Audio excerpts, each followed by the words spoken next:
Gaur arratsaldean hasi da 2011 urteko konpromezua kalitate turistikoaren ziurtagiria lortzeko lehen lansaioa.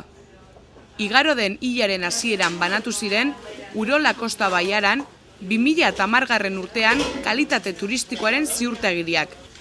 Aurtengo aldi honetan, 21 establezimenduk eman dute izena ziurtagiria lortzeko.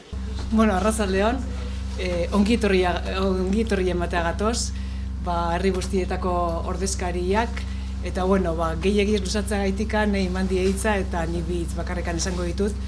Gehien bat zuei eskerrak emanez, kalitateko ziurtagiri hau lortzea animatu zaiteztelako, eta pentsatzen deulako bire oso egokia dela gure eskualdeari ostalaritza mailan, agroturismo mailan eta zerbitzutako arloan behar dan maila okitzeko eta azkenian zuezeatelako gure eskualdea datorren jendiarentzat aurrenengo aurpegia, ez?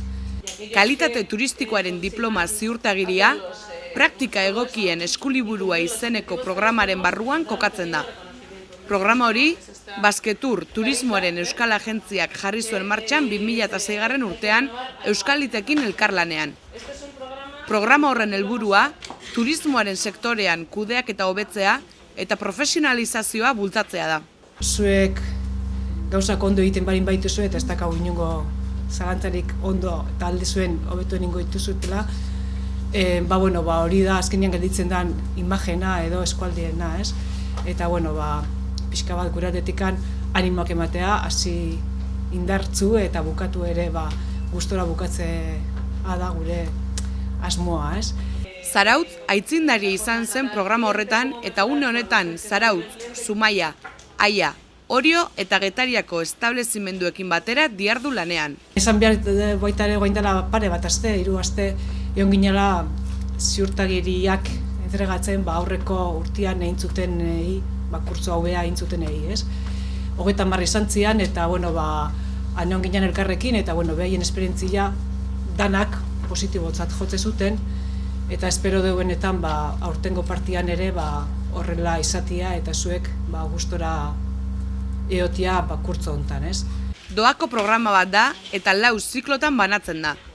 Turismoko establezimenduek urtean hiruzpalau prestakuntza saio izaten dituzte taldean, eta gero, parte hartzen duten enpresek, banan-banan laguntza jasotzen dute prestakuntzak irauten duen 5 edo 6 hilabeteetan zehar.